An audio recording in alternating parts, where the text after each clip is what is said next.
Olá, meu querido, olá, minha querida. Sejam todos muito bem-vindos ao nosso canal Universo da Mulher. Aqui é a sua amiga e sua irmã Anita Castro e nós estamos começando mais uma partilha do ESG, Estudo Sistematizado da Doutrina Espírita. Nós estamos vendo aqui o tomo 3 e a nossa aula hoje é a de número 21, que vem sob o título Classificação e Características dos Médiuns, tendo como objetivo específico analisar as características das principais faculdades mediúnicas. Vamos então, meus queridos, recordando de curtir esse material para que a gente possa espalhar para o maior número de pessoas possível, porque como nós sabemos, o algoritmo do YouTube, quando nós curtimos, entende que o material é bom e então indica também a outras pessoas. Me ajude nesse interim para que a gente possa espalhar o bem por onde nós formos, ok? Vamos então à leitura do nosso material e posteriormente eu vou tecendo breves comentários. Consoante o ensino de Allan Kardec, os médiuns apresentam numerosíssimas variedades nas suas aptidões, o que os torna mais ou menos próprios para a obtenção de tal ou tal fenômeno, de tal ou tal gênero de comunicação. Podem dividir-se os médiuns em duas grandes categorias: médiuns de efeitos físicos, os que têm o poder de provocar efeitos materiais ou manifestações ostensivas, e médiuns de efeitos intelectuais, os que são mais aptos a receber e a transmitir comunicações inteligentes. Se analisarmos os diferentes fenômenos produzidos sob a influência mediúnica, veremos que em todos há um efeito físico e que, aos efeitos físicos, se alia quase sempre um efeito inteligente. Difícil é muitas vezes determinar o limite entre os dois, mas isso nenhuma consequência apresenta. Sob a denominação de médiuns de efeitos intelectuais, abrangemos os que podem, mais particularmente, servir de intermediários para as comunicações regulares e fluentes. Médiuns de efeitos físicos. São os seguintes os principais médiuns de efeitos físicos, de acordo com a classificação adotada por Kardec. Médiuns tiptólogos, aqueles pela influência dos quais se produzem os ruídos e as pancadas, variedade muito comum, com ou sem intervenção da vontade. Médiuns motores, os que produzem o movimento dos corpos inertes. Médiuns de translações e de suspensões, os que produzem a translação aérea e a suspensão dos corpos inertes no espaço, sem ponto de apoio. Entre eles, há os que podem elevar-se a si mesmos. Médiuns de efeitos musicais, provocam a execução de composições em certos instrumentos de música sem o contato com estes. Médiuns de aparições, o mesmo que médiuns de materializações, os que podem provocar aparições fluídicas ou tangíveis, visíveis para os assistentes. Médiuns de transporte, os que podem servir de auxiliares aos espíritos para o transporte de objetos materiais. Variedade de médiuns motores e de translações. Médiuns pneumatográficos, os que obtêm a escrita direta.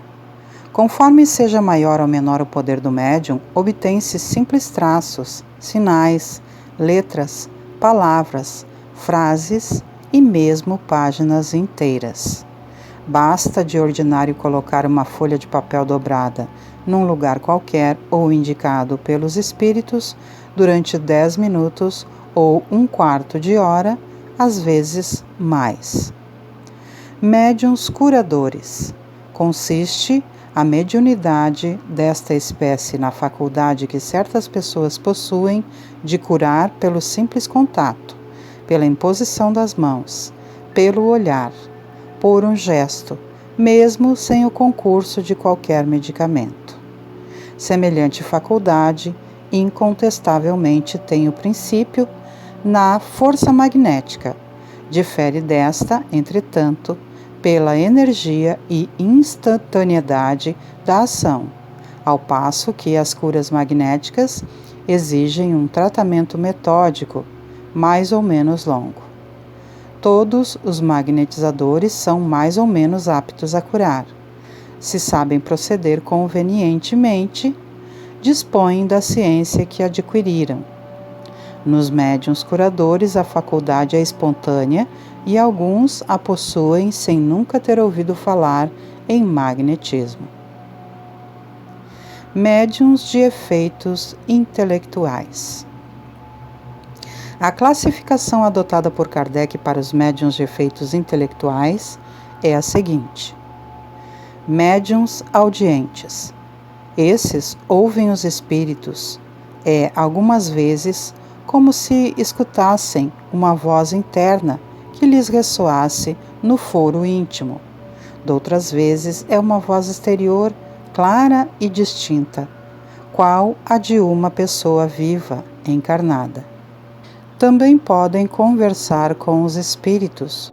Quando se habituam a comunicar-se com certos espíritos, eles os reconhecem imediatamente pelo som da voz. Médiuns falantes, o mesmo que psicofônicos. Os médiuns audientes, que nada mais fazem do que transmitir o que ouvem, não são propriamente médiuns falantes, os quais, as mais das vezes, nada ouvem. Com eles, o espírito atua sobre os órgãos da palavra, como atua sobre a mão dos médiuns escreventes. Em geral, o médium falante se exprime sem ter consciência do que diz, e diz a miúde coisas inteiramente fora do âmbito de suas ideias habituais, de seus conhecimentos, e até fora do alcance da sua inteligência.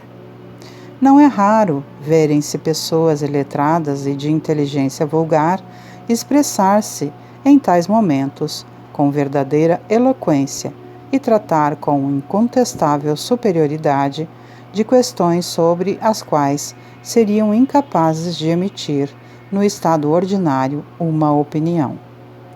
Se bem esteja perfeitamente acordado quando exerce a sua faculdade, raro é que o médium falante guarde lembrança do que disse.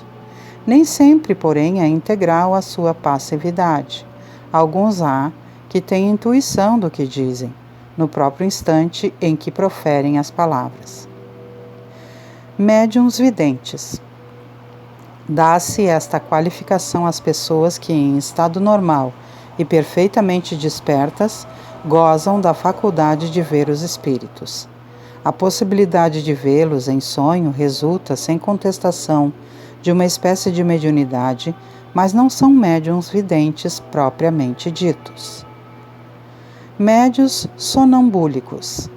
Pode-se considerar o sonambulismo como uma variedade da faculdade mediúnica, ou antes, são duas ordens de fenômenos que frequentemente se encontram ligados. O sonâmbulo age sob a influência do seu próprio espírito. Sua própria alma é que, em momentos de emancipação, vê, ouve e percebe além dos limites dos sentidos. O que ele exprime, áureo de si mesmo. Suas ideias são, em geral, mais justas do que no seu estado normal, mais extensos os seus conhecimentos, porque livre se lhe acha a alma. Em suma, ele vive antecipadamente a vida dos espíritos. O médium, ao contrário, é instrumento de uma inteligência estranha. É passivo e o que diz não vem do seu próprio eu. Em resumo, o sonâmbulo externa seus próprios pensamentos e o médium exprime os de outrem. Médiuns inspirados. Nestes médiuns, muito menos aparentes, são do que nos outros os sinais exteriores da mediunidade. É toda intelectual e moral a ação que os espíritos exercem sobre eles, e se revela nas menores circunstâncias da vida, como nas maiores concepções. Sobretudo debaixo desse aspecto é que se pode dizer que todos são médiuns, portanto ninguém há que não tenha espíritos protetores e familiares a empregar todos os esforços por lhe sugerir salutares ideias.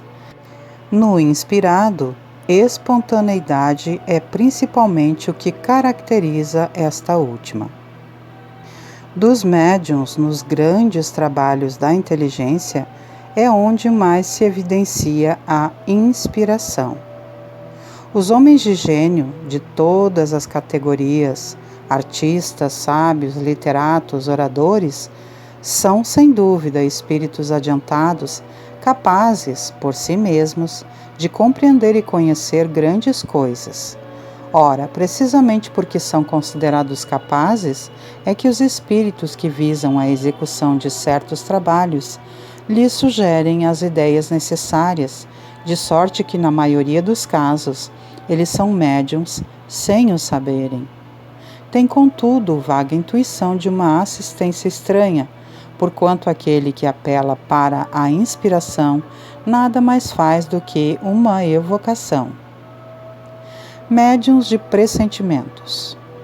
Pessoas há que, em dadas circunstâncias, têm uma imprecisa intuição das coisas futuras.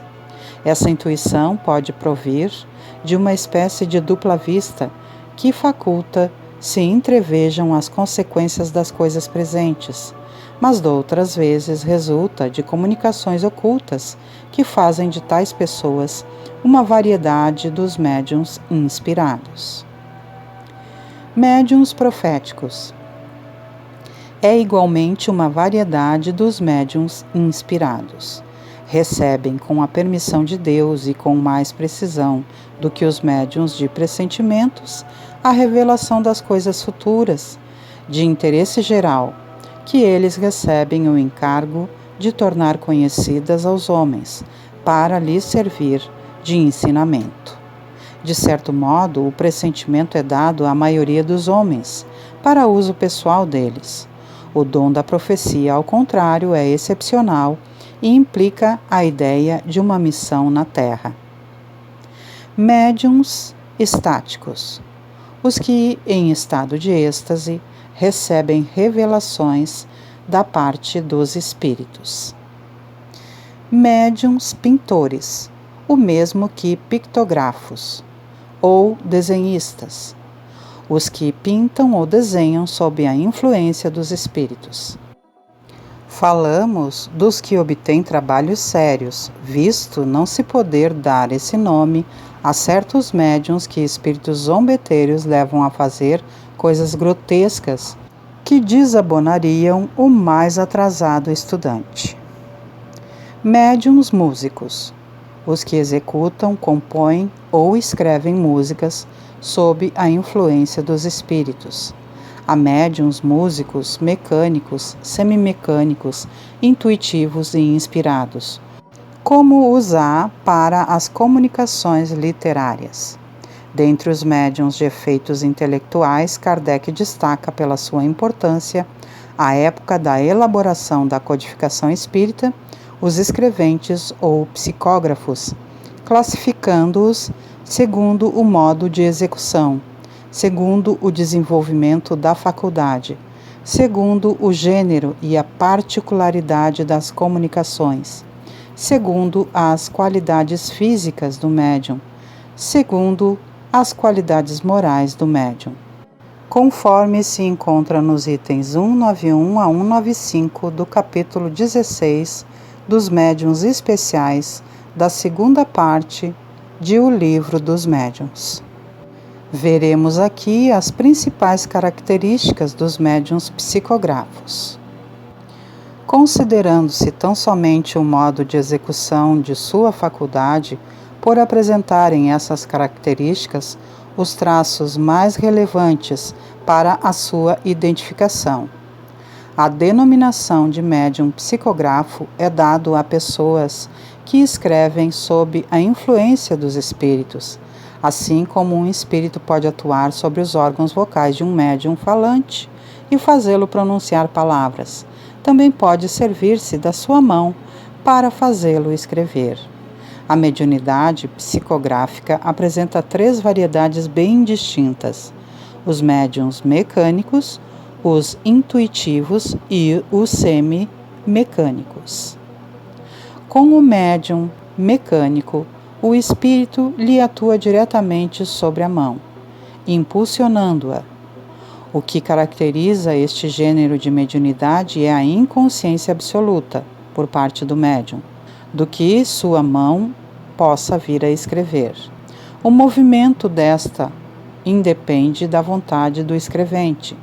Movimenta-se sem interrupção, a despeito do médium, enquanto o espírito tem alguma coisa a dizer, e para desde que este último haja concluído. Com o médium intuitivo, a transmissão do pensamento serve de intermediário, o espírito do médium. O outro espírito, nesse caso, não atua sobre a mão para movê-la, atua sobre a alma, identificando-se com ela e imprimindo-lhe sua vontade e suas ideias. A alma recebe o pensamento do espírito comunicante e o transcreve. Nessa situação, o médium escreve voluntariamente e tem consciência do que escreve, embora não grafe seus próprios pensamentos. Torna-se frequentemente difícil distinguir o pensamento do médium do que lhe é sugerido, o que leva muitos médiuns deste gênero a duvidar da sua faculdade. Podem reconhecer-se os pensamentos sugeridos pelo fato de não serem nunca pré-concebidos. Eles surgem à proporção que o médium vai escrevendo e não raros são opostos à ideia que este previamente concebera. Podem mesmo estar fora dos conhecimentos e da capacidade do médium.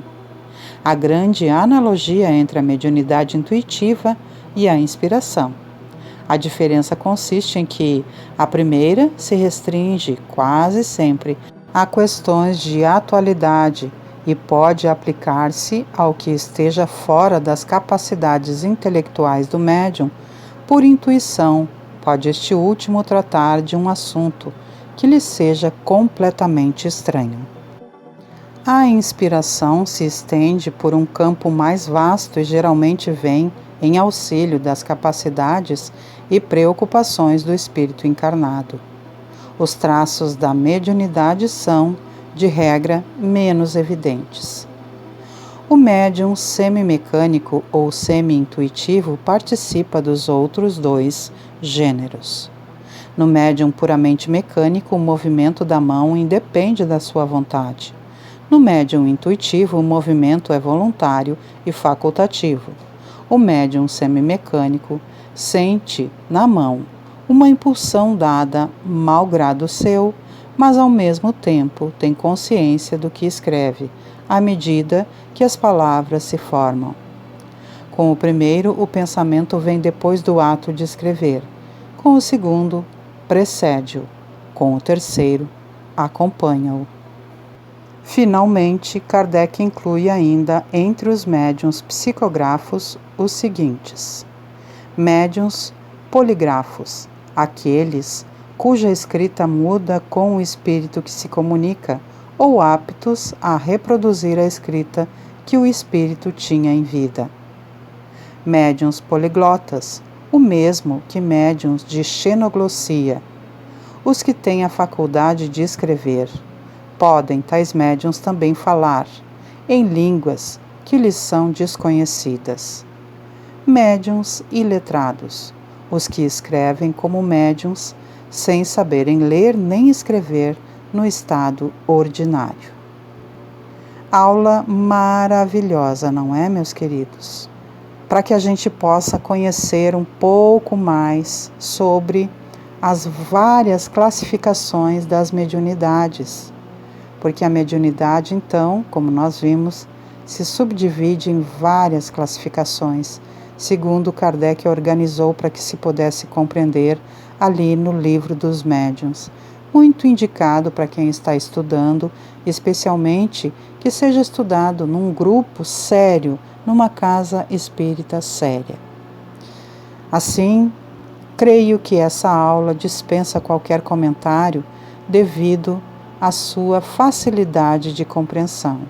Falando então aqui sobre as várias classificações dos médiuns, que nós podemos então compreender um pouco mais nesta aula maravilhosa. Antes de nós nos despedirmos, te convido ainda para que todas as segundas-feiras, às 19 horas, tu venhas estar aqui comigo no canal Universo da Mulher com Anita Castro, para que possamos partilhar o ESD, Estudo Sistematizado da Doutrina Espírita. Toda quarta-feira, às 21 horas, para que nós possamos fazer o Evangelho no lar e convidar assim dessa maneira a presença de Jesus e da sua amorosa comitiva espiritual, que venha abençoar os nossos lares, a nós e a todos os nossos queridos.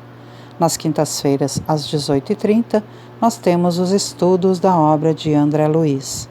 E nas sextas-feiras, às 18 horas, sob a direção da nossa querida mentora e amiga espiritual Maria da Soledade, nós temos o Momento do Passe, quando nós recebemos o passe dela e de todos os benfeitores queridos que junto dela, a serviço de Jesus, vem nos ofertar as bênçãos desses fluidos benéficos e renovadores do passe.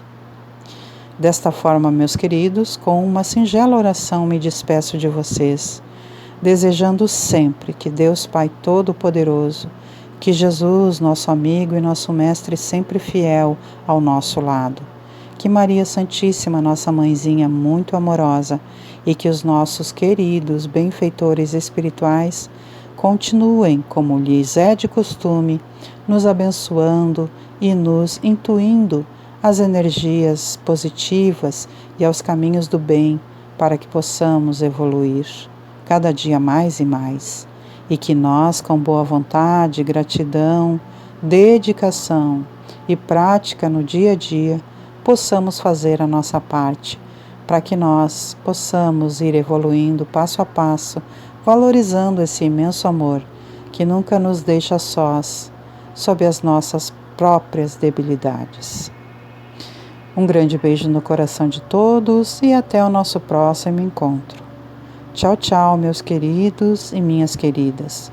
Que haja em nossos caminhos sempre muita paz e harmonia.